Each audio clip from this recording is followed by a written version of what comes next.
My brother, I was just talking to you. This is how the scoreboard will look like when the Presidential Election Petitions Tribunal returns votes of the Labour Party in 5 states alone. Let's start with Lagos, where you all know that the Labour Party scored about 1 million votes. If these votes are returned to the Labour Party and the 500 and something thousand votes that APC got, they never got up to that. This has already been corroborated by the PDP. If their real votes are declared and the fake ones deducted, this will see them losing thousands of votes in Lagos alone. The same thing will happen in Rivers State when the real votes are counted and the fake ones deducted. You can see the real votes as uploaded on iRev. Now, let's move over to Taraba State, where the Labour Party's votes were suppressed. The Labour Party actually won Taraba State. We won't be giving you all the figures. As you all know, the matter is now before the Presidential Election Petitions Tribunal. Also, the same process happened in Nasarawa. Although Labour Party was declared winner of Nasarawa State by INEC, the margin with which they won Nasarawa State was actually larger. The same thing happened in Adamawa State, Atiku's home state, where the Labour Party votes were suppressed. They actually got 25% and more in Adamawa State. The same thing was repeated in Borno State.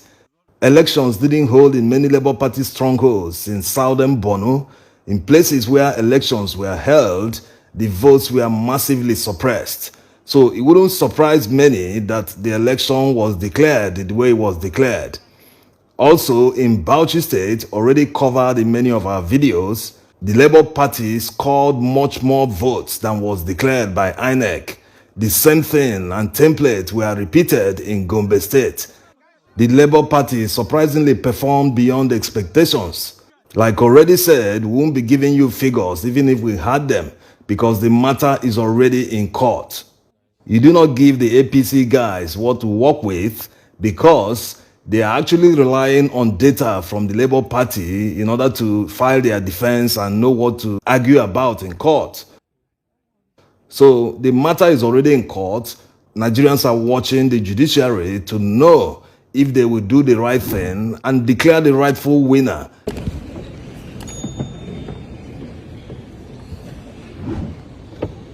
Coming back to the number of votes that were deducted from the Labour Party and added to the APC, about 1.6 million votes are in contention.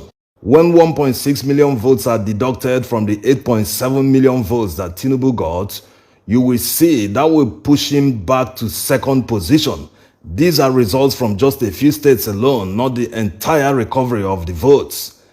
And when you add 1.6 million votes to the 6.1 million votes that INEC gave P2B, it will push him to first position with a total number of 7,718,322 votes.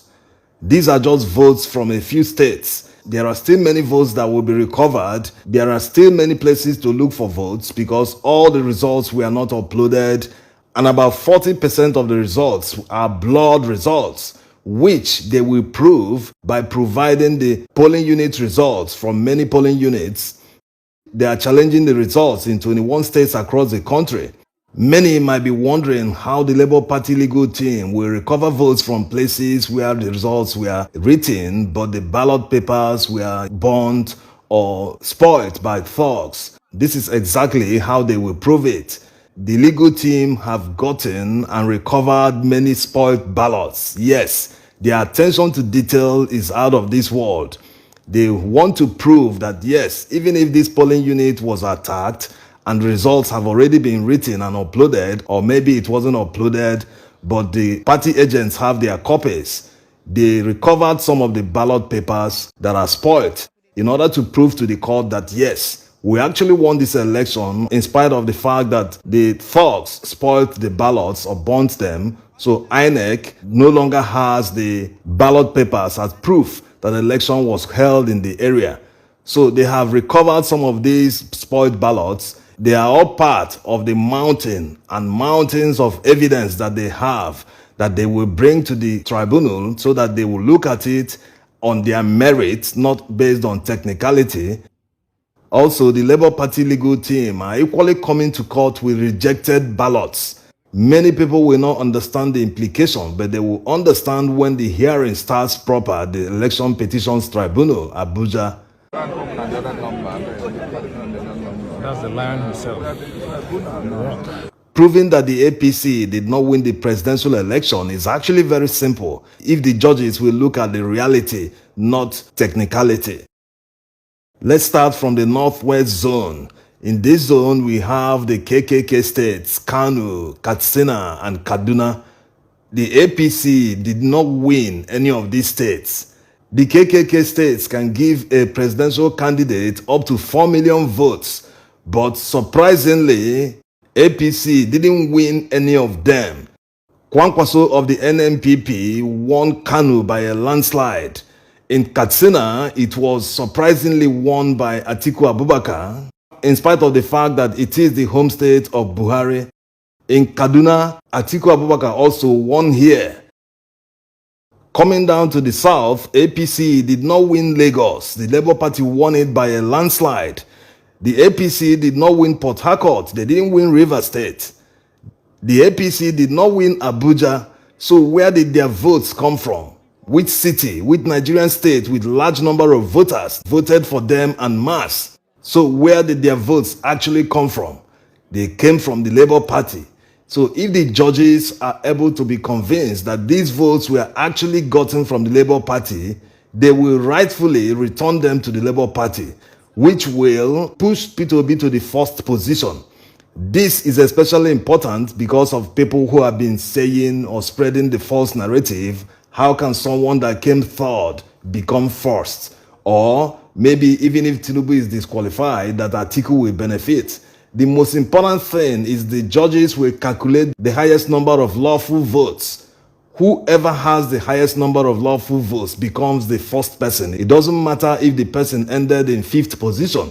The most important thing is that he scored the highest lawful votes and has the spread in 24 states across Nigeria, plus and including FCT Abuja. You must score the 25% in 24 states in Nigeria, plus including Abuja. That's how the Constitution says it. What other meaning people are adding to it? This is exactly how it is worded in the Constitution. So the only candidate that fulfills all these criteria is the Labour Party candidate. Of course, the matter is already in court.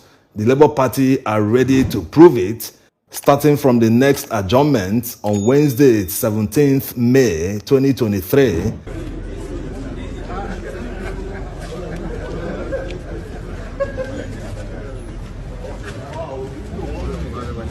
Also, the Labour Party has joined the PDP in their motion in demanding for the live broadcast of the proceedings at the tribunal. The hearing of that motion was supposed to be held today, on the 11th May 2023, but surprisingly, the court adjourned it to the 18th.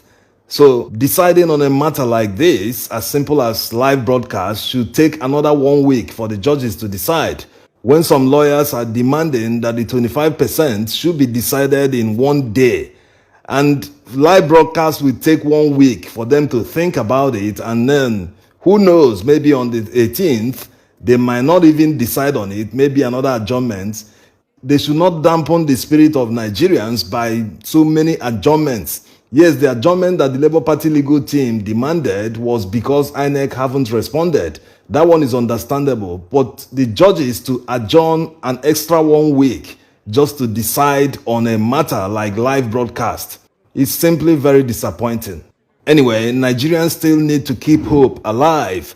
The only hope of saving democracy in Nigeria today lies in the court. It lies with the judges. This is the time for them to set the record straight, to do the right thing, to save democracy and save our country at large. Because without democracy, without a proper way of doing things, without due diligence, anarchy looms. Thanks for watching.